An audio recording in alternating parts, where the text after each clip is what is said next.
न स्वल्पमप्यध्यवसायभीरो करोति विज्ञानविधिर्गुणं हि अंधस्य किं हस्ततलस्थितोपि प्रकाशयत्यर्थमिह प्रदीप। नमस्कार प्रिय दर्शकों, हाजिर हूँ मैं आपके सवालों का जवाब लेकर। यानी सवाल आपके, जवाब हमारे। एक से बढ़कर के एक जो प्रश्न आप सभी दर्शकों ने किए हैं, आइए उन प्रश्नों का जवाब देना प्रारंभ करता हूं अपने ज्ञानानुसार, अपने सामर्थ्यानुसार।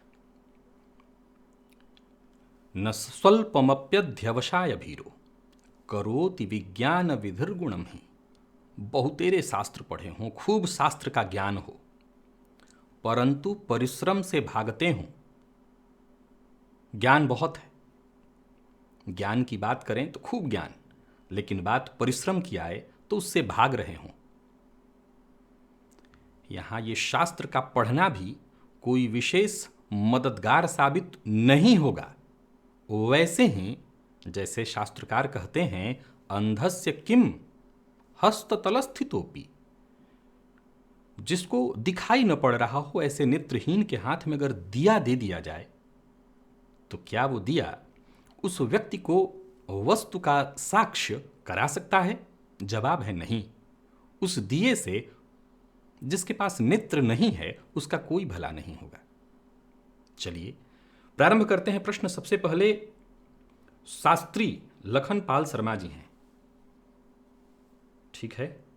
इन्होंने पूछा है, संध्या करते समय विनियोग और आचमन का पात्र जल अलग होना चाहिए? सूर्य को बैठ कर के दे सकते हैं, सूर्य को बैठ करके आसन पर ही दे सकते हैं, यानी अर्घ की बात आप पूछ रहे हैं।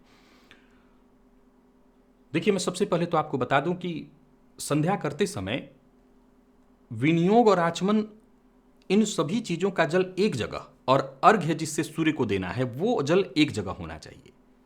ध्यान से समझिए, पूजा करते समय जल पात्र कैसे होता है? एक पंचपात्र, एक तष्ठा जिसमें जल डालना होता है।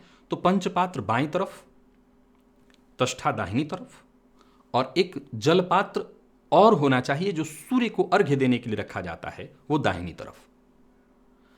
आप आचमन इत्यादि से संबंधित जितनी भी क्रियाएं, विनियोग इत्यादि से संबंधित जितनी भी क्रियाएं कर रहे हैं, ये एक पात्र से करें, और सूर्य को अर्घ्य देने का जब समय आएगा तो वो पात्र अलग होगा। इसके अलावा विनियोग का जल डालने के लिए एक पात्र, और हाथ धोने के लिए कई बार जब बीच में आचमन होता है तो आचमन करने के बाद हाथ धोने के लिए एक और पात्र अलग कहीं साइड में होना चाहिए, बस। लेकिन विनियोग और आचमन के लिए अलग अलग पात्र नहीं है, ये एक में हो जाएगा। सूर्य के अर्घ्य के लिए पात्र अलग होगा। ऋषभ रंजन जी हैं, ये पूछ रहे हैं कि अगर कोई ग्रह प्राकृतिक रूप से अंशबल से बलवान और दूसरी तरफ उससे रत्न पहनकर बलवान किया जाए तो क्या दोनों के प्रभाव में अंतर होगा? जी, ये वैसे ही है, एक जन्मजात गुण लेकर के पैदा लेना, और दूसरा उसके अंदर प्रत्यारोपित करना। ये वैसे ही है जैसे जन्मजात आंखें, और इसके बाद डॉक्टरों के द्वारा वैज्ञानिक तरीके से आंखों का प्रत्यारोपण। दिखाई दोनों में पड़ेगा, लेकिन एक जो जन्मजात है उसमें और एक जो बाद में किया गया है, इसमें भेद तो होगा ही होगा।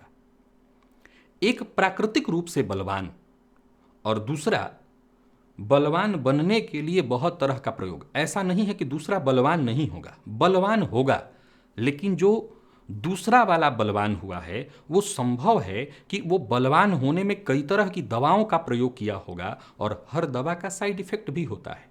लेकिन जो प्राकृतिक बलवान है उसके पास साइड इफेक्ट की संभावना ना के बराबर है। तो बस अंतर इतना ही है। गोपाल प्रसाद जी हैं, ये पूछ रहे हैं कि मोती रत्न को किस उंगली में धारण करना चाहिए, अनामिका या कनिष्ठिका? क्योंकि कनिष्ठा उंगली तो बुध का स्थान है और बुध और चंद्रमा शत्रु ग्रह हैं। हाँ जी बिल्कुल हैं, लेकिन चंद्रमा का स्थान भी यहाँ नीचे ही है ना। जैसे शनि, राहु, केतु तीनों यहीं पर हैं, तो एक में कर लेते हैं। अब आपने जैसा कहा बुध और चंद्रमा का नैसर्गिक शत्रु होना, ये वैसे ही है जैसे सूर्य और शनि, और चंद्रमा बुध भी वैसे ही हैं। ज्योतिष शास्त्र में इन दोनों की युतियों को बहुत अच्छा माना गया है। मैं फिर दोहरा रहा हूं, ये नैसर्गिक शत्रु हैं, परंतु जब ये युति प्रभाव में होते हैं तो ये राजयोग प्रदायक बन जाते हैं। दृष्टि प्रभाव में भी ये राजयोग प्रदायक ही बनते हैं, नैसर्गिक शत्रु होने के बावजूद। जैसे शुक्र और गुरु नैसर्गिक शत्रु हैं, परंतु एक साथ युति में जब आते हैं, दृष्टि संबंध में आते हैं, तो विशेष श्रेष्ठ फल प्रदायक बन जाते हैं।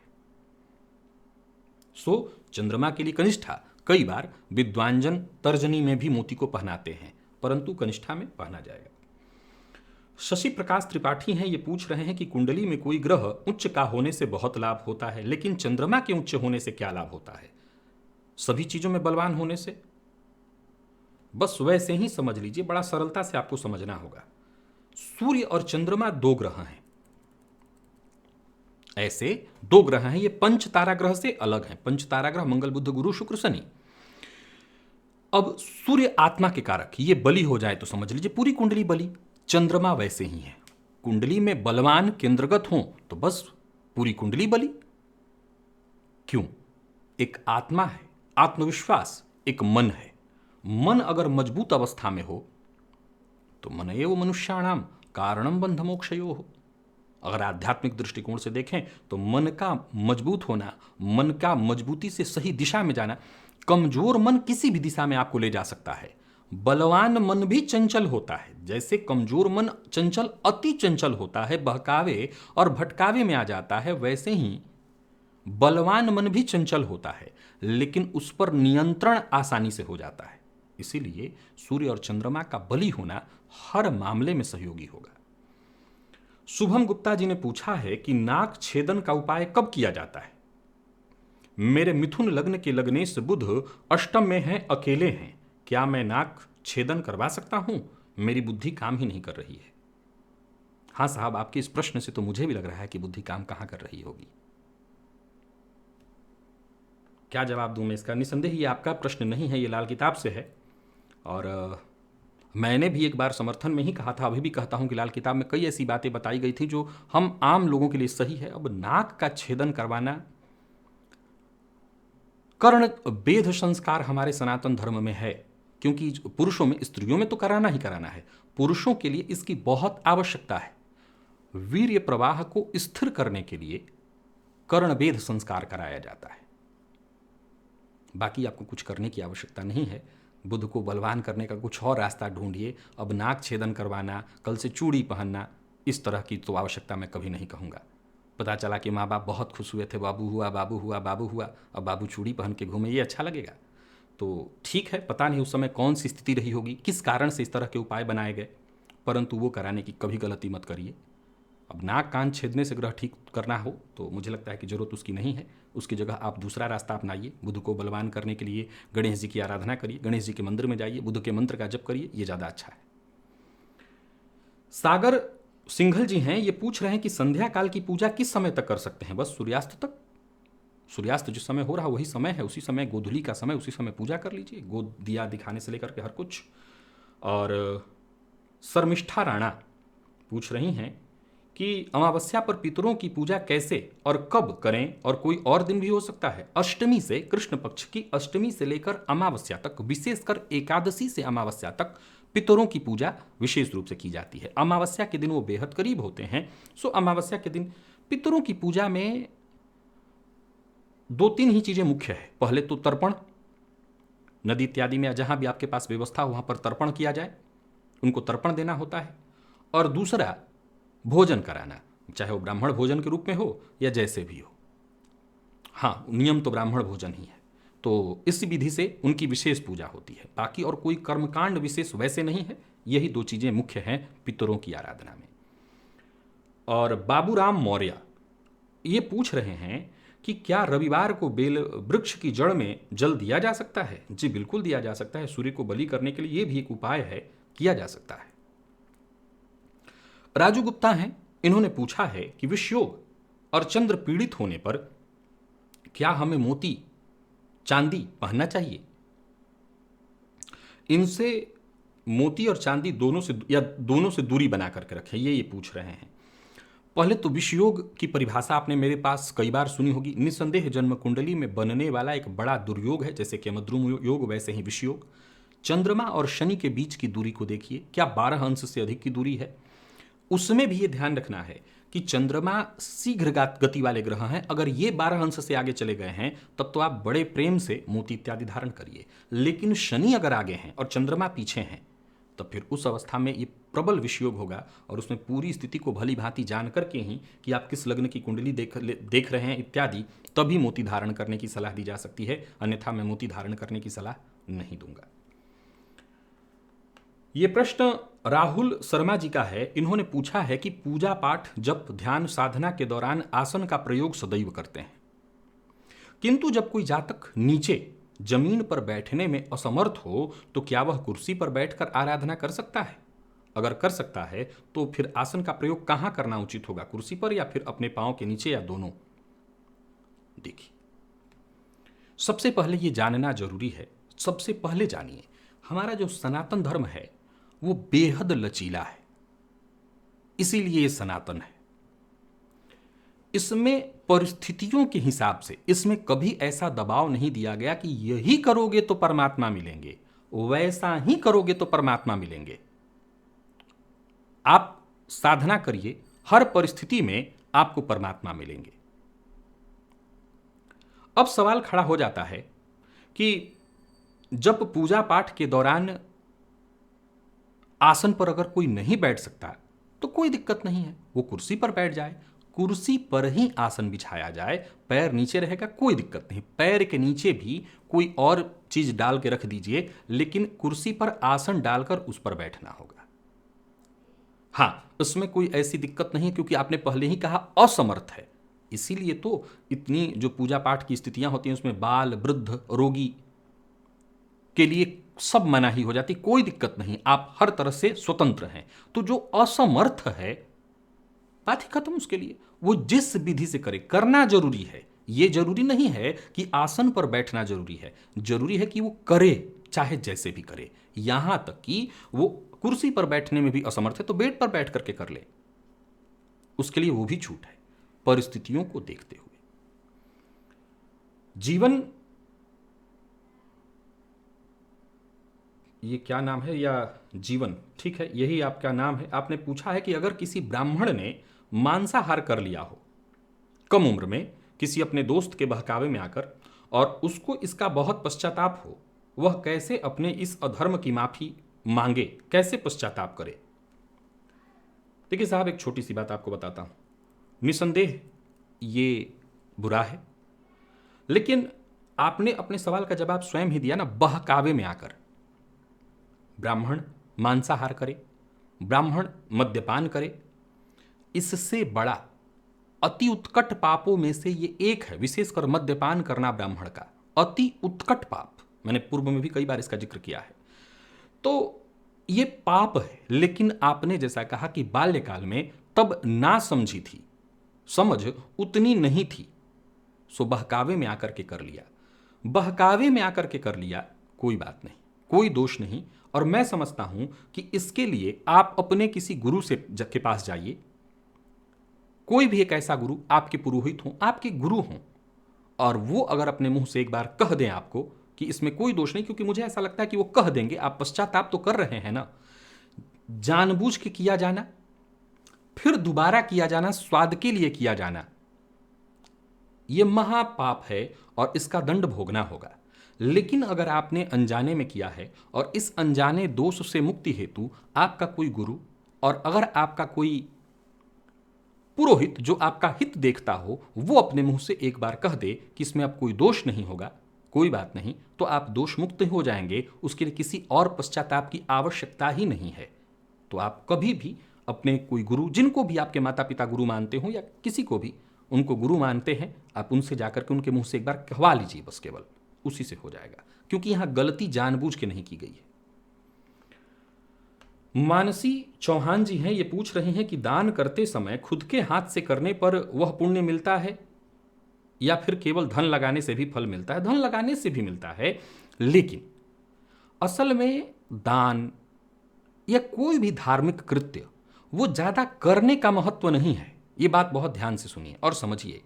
आपने बहुत पूजा किया, बहुत पूजा करवाया, इसका उतना महत्व नहीं है जितना भाव के साथ आपने थोड़ा सा किया। हां, अब कोई बहुत बड़ा व्यक्ति है, उदाहरणार्थ कोई राजा। अब राजा हर जगह पर पहुंच नहीं सकता, तो उसकी व्यवस्था को संभालने वाले उस राज्य के जितने भी लोग, प्रजाजन हैं, जिनको जरूरत है, उन तक सभी चीजों को पहुंचा रहा है। तो जरूरी नहीं कि राजा हर जगह खड़ा रहे, लेकिन राजा अपनी भी दायित्वों को समझते हुए जब वो जरूरतमंद को अपने हाथ से दे, जैसे राजा शब्द का अर्थ किया, कोई व्यापारी है, कोई नौकरी पेशा है, वो इतना व्यस्त है, अब इतना व्यस्त है कि समय है सोने का, खाने का, हर काम करने का, लेकिन देने की बारी आ रही है तो उसको थोड़ी दिक्कत हो रही कि क्या छोटे लोगों के बीच जाना, गंदे रहते हैं। तो ये दान नहीं है, ये ध्यान रखिएगा, ये दान में नहीं कभी आएगा, ये सिर्फ और सिर्फ स्वार्थ का दिखावा है। मिलेगा इसका भी फल, हमेशा ध्यान रखिएगा कि प्रकृति में कुछ भी व्यर्थ नहीं है, दिखावा भी किया है उसका भी फल मिलेगा। अब ये अलग बात है कि 16 आने नहीं मिलेगा, हमने जितना किया उसके हिसाब से ही हमें मिलेगा। भाव पर सब कुछ टिका हुआ है। तो अगर आप स्वयं से करने में समर्थवान हो, जिसको दे रहे हो उसके प्रति भी नारायण वाला ही भाव है। जो हमने दिया नारायण को दिया, तो इस भाव से दे रहे हैं, तो मुझे लगता है कि कोई दिक्कत नहीं होने वाली है। और बड़े प्रेम से आप दे दीजिए, दूर से भी दिलवा दीजिए, कोई दिक्कत नहीं होगी। और ये चंद्र सिंह जी हैं, चंद्रा सिंह जी, ये पूछ रहे हैं कि रत्न धारण करने में दुविधा हो तो क्या रत्न अर्थात ग्रह से संबंधित रुद्राक्ष धारण कर सकते हैं? आप जिसमें आराम महसूस कर सकते हो, जिसमें आपको आनंद आए, वो आप कर सकते हैं। आराध्य अरोरा हैं, ये पूछ रहे हैं कि सपने में, या पूछ रही हैं, आराध्य अरोरा पूछ रहे हैं, सपने में आईने के सामने बैठकर श्रृंगार करने का क्या मतलब होता है और सपने में खाना बनाते देखना अशुभ माना जाता है? सपने में स्वयं को देखना तो ठीक है, परंतु कहीं ना कहीं श्रृंगार को परेशानियों से जोड़ा गया है। खाना बनाने से ज़्यादा खाना बुरा माना गया है। ऐसा स्वप्न आए जब भी जिसमें आपको लगे कि कुछ भ्रामक स्थिति है, तो कुक्कुटो नाम ब्राह्मण वाराणस्याम दक्षिणे भागे कुक्कुटो नाम ब्राह्मण तस्य स्मरण मात्रेण दुस्वप्न सुस्वप्नो भवेत, ये नाम लेना चाहिए।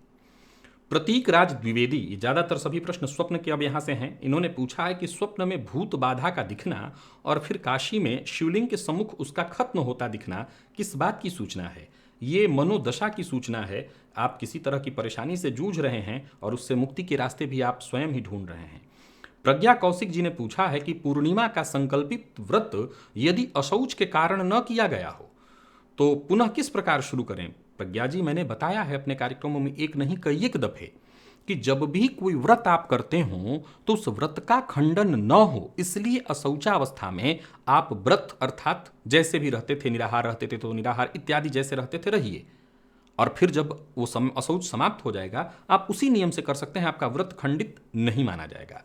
परंतु अब किसी कारण से खंडित हो गया है, भगवान से प्रार्थना करके फिर से वहीं से उसको शुरू करिए, क्योंकि पूर्णिमा का व्रत तो बिठाना ही होगा एक बार अंत में, तो भगवान से प्रार्थना करके, क्षमा प्रार्थना करके फिर से एक बार इसको शुरू करिए, कोई बात नहीं। आगे भी इन्होंने पूछा है कि स्वप्न में अंगूठी पहने खुद को देखना कैसा होता है? स्वप्न में अंगूठी पहनना सगाई की सूचना है। विवाह नहीं जिनका हुआ हो उनका विवाह होता है या विवाह की स्थिति बनती है, या बाकी अगर ऐसे स्वप्न में जिनका विवाह हुआ हो उनके लिए खुशी प्रदायक है।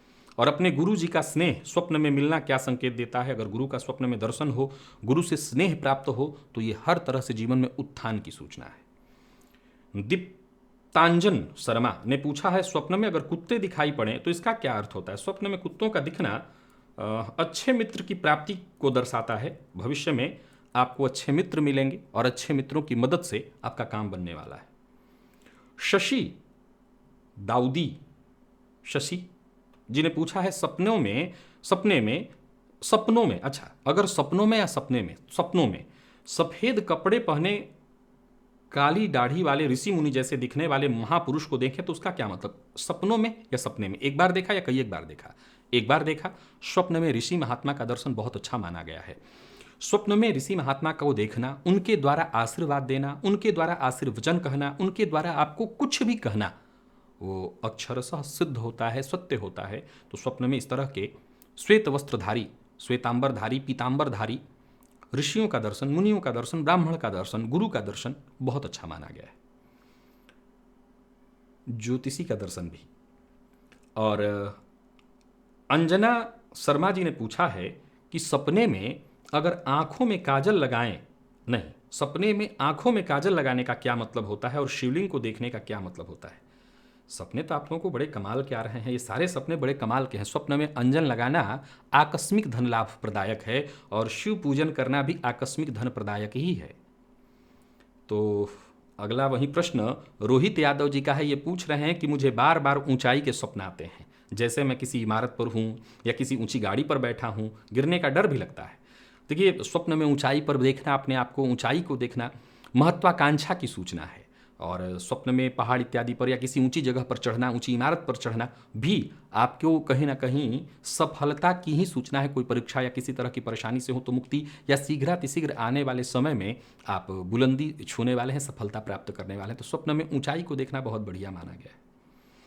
और एक और प्रश्न है नेहा यादव जी का। ये पूछ रहे हैं कि सपने में विधवा स्त्री और बहुत सारी सुहागिन स्त्रियों को देखने का क्या मतलब है। दोनों को एक साथ देखा है, ये अजीबोगरीब है। अगर अकेले देखा है तो स्वप्न में विधवा स्त्री को देखना कष्टप्रदायक और सुहागिन स्त्रियों को देखना सीधी सी बात है कि बहुत सुख की सूचना है। दोनों को एक साथ देखा है तो सीधी सी बात है कि परेशानी। अब मात्रा फिर देखनी पड़ेगी कि संख्या किसकी ज़्यादा थी, या दोनों एक एक थी तो थोड़ी परेशानी और उसके बाद अच्छाई। स्वप्न विज्ञान असल में बड़ा कमाल का है। अब ये देखना पड़ता है कि स्वप्न की स्थिति क्या थी, स्वप्न दृष्टा ने स्वप्न देखा किस परिवेश में था, क्या वो रोगी है, क्या वो स्वस्थ है, उसका वो भक्षण किस चीज का कर रहा है, खा क्या रहा है। स्वप्न में एक नहीं कई एक चीजों का विचार होता है और तब जाकर के स्वप्न दृष्टा के फल का विवेचन होता है। जैसे मान लिया जाए ये सारे स्वप्न आप लोगों ने किसी ने देखा और वो इसी समय में किसी साधना में रत हो, साधना रत्न है तो ये स्वप्न आपके सफलता या सिद्धि की सूचना बन जाएगी। कोई विद्यार्थी है, परीक्षा उसने दिया है प्रतियोगी, तो उसमें सफलता की ये सूचना बन जाएगी। कहीं से धन न आता दिख रहा हो तो आकस्मिक धन आएगा। तो यानी कहीं ना कहीं ये देखना होगा कि आप किस परिस्थिति से जूझ रहे हैं और ये स्वप्न किस मनोदशा के स्थिति में देखा गया है। देवेश पंचारिया जी ने पूछा है कि हमने सुना है कि यह मंत्र ऐम या कोई अन्य मंत्र, गणेश मंत्र आदि मंत्र बिना गुरु दीक्षा की नहीं जपना चाहिए, तो हम क्या करें। नहीं, आपने ठीक सुना है, लेकिन मैं आपको बता दूं कि आप कोई भी मंत्र, ये सभी जो मंत्र हैं, गणेश जी के मंत्र हैं, नवारण मंत्र हैं इत्यादि, ये सब जो महामृत्युंजय मंत्र, ये सब सिद्ध मंत्र हैं। इन मंत्रों के लिए विशेष किसी दीक्षा की आवश्यकता नहीं होती। ये बात ध्यान से सुनिए। अब दीक्षा क्या है? दीक्षा बस वैसे ही है कि एक व्यक्ति जो आपको ये मंत्र दे रहा है वो स्वयं अपने आप में जागृत या सिद्ध है। मान लिया जाए कि किसी व्यक्ति से आप कोई कला सीख रहे हो, आप सिद्धि की बात कहते हैं। मैं हमेशा कहा करता हूं कि सिद्धि का मतलब जानना होगा। सिद्धि है रोटी पकाना, सिद्धि है चावल पकाना, सब किसी को तो नहीं आ सकता ये। सिद्धि है तबला बजाना, सिद्धि है हारमोनियम बजाना, सिद्धि है तैरना, सिद्धि है गाड़ी चलाना। एक भिखारी, जिस कई भिखारी मांग रहे हों, लेकिन एक भिखारी की आवाज़ आपको खींच लेगी अपनी ओर। कई लोग, आप स्टेशनों पर जब जाते हैं तो ट्रेन में सामान बेचते हैं, कईयों की आवाज़ जरूरी नहीं कि खींचे, लेकिन कईयों की आवाज़ खींच लेती है आपको। ये सिद्धि है। अब मान लिया जाए कि कोई ऐसा ही तबला वादक, हारमोनियम बजाने वाला, अब जो स्वयं न बजाता हो, जिसका स्वयं सिद्ध न हो, वो आपको अगर दे भी देगा, बता भी देगा कि हारमोनियम लो ऐसे बजाओ, तो न वो स्वयं सिद्ध है ना आपको सिद्ध कर सकता है। लेकिन अगर उसको सिद्धि है, यानी उसको बजाना आता है और फिर उसी तान और सुर के साथ आपको सिखाएगा, तो आप बजाने में माहिर हो जाएंगे। लेकिन ये सब वो मंत्र हैं, जैसे गणेश जी का कोई मंत्र, दुर्गा जी का कोई मंत्र, शिव जी का कोई मंत्र, ये सब सिद्ध मंत्र हैं। ये मंत्र ही अपने आप में सिद्ध हैं। इनके लिए किसी विशेष जगह की आवश्यकता नहीं पड़ती। इसके भी पीछे बड़े सारे रहस्य हैं। ये मंत्र वैसे ही हैं जो स्वयं वीर्य हैं, अर्थात चना को देखा है, उसको कई बार धरती की भी आवश्यकता नहीं पड़ती, वो स्वयं वीर्य है। अपने आप ही कहीं पानी में डाल दीजिए तो उपज जाएगा, वो उसमें आ जाएगा। लेकिन कई बार अन्न को धरती में डालना पड़ता है। तो यहाँ इतना ही मतलब है कि अगर कोई सिखाए, आपको दीक्षा दे, बताए, पढ़ के एक बार सुना दे, तो आपको शीघ्रातिशीघ्र लाभ मिल जाएगा। लेकिन ऐसा नहीं है आप इन मंत्रों का अगर अब मान लिया जाए सही आपको ये मंत्र आते हैं, इन मंत्रों में बोलने में कोई कमी नहीं है, आप शुद्ध बोल रहे हैं, तो बड़े प्रेम से आप जपिए। लेकिन अगर कोई शुद्ध बोल करके एक बार ब्राह्मण के मुख से आपने सुन लिया तो शीघ्रातिशीघ्र सफलता मिलती है। और सुनीता शर्मा जी का प्रश्न है कि पूजा में सबसे पहले भगवान की आरती पहले करनी चाहिए या स्तोत्र मंत्र इत्यादि के पाठ के बाद, जैसे श्री सूक्त, रामायण वगैरह वगैरह वगैरह। आरती दो प्रकार की होती है, एक पूजन के क्रम में होता है जैसे पंचोपचार षोडशोपचार में आरती होती है, और एक आखिर में होती है। अब जैसे एक घर में रोज दोनों टाइम की आरती, उस तरह की आरती नहीं होती है, ये पंचोपचार में एक ही बार आरती होती है। तो पहले पूजन कर लीजिए, उसमें आरती भी कर लीजिए, और इसके बाद आराम से बैठ करके सारा आप जितने भी स्तोत्र पाठ इत्यादि हैं वो कर लीजिए।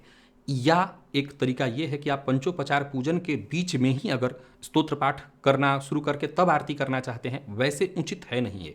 पंचोपचार पूजन ही आमतौर पर घर में रोज होता है, उसमें पंचोपचार पूजन सब कुछ कर लिया और तब इसके बाद स्तोत्र पाठ इत्यादि करके अर्पित करके प्रणाम करके उठ गए, तो ये ज़्यादा अच्छा है। क्योंकि इन सब के दौरान एक घी का दिया तो ऑलरेडी जलता रहेगा, जो कर्म साक्षी होता है वो हमेशा होता है, तो कर्म साक्षी दीपक जलता रहेगा। और पूजा पाठ करने के पहले ही जो पंचोपचार किया, आरती इत्यादि कर लिया और पाठ भगवान को श्रवण करा करके अर्पण करके उठ गए आप। तो प्रिय दर्शकों, इतने ही प्रश्नों को लेकर के आप सबके सम्मुख आज मैं उपस्थित हुआ था। आशा करता हूँ आपके जो प्रश्न थे, मैंने प्रयत्न तो किया ही है कि आपको संतुष्ट कर सकूं अपने जवाब से, आप संतुष्ट हुए होंगे। आज के लिए बस इतना ही, इजाजत दीजिए, पुनः मुलाकात होगी, तब तक के लिए नमस्कार।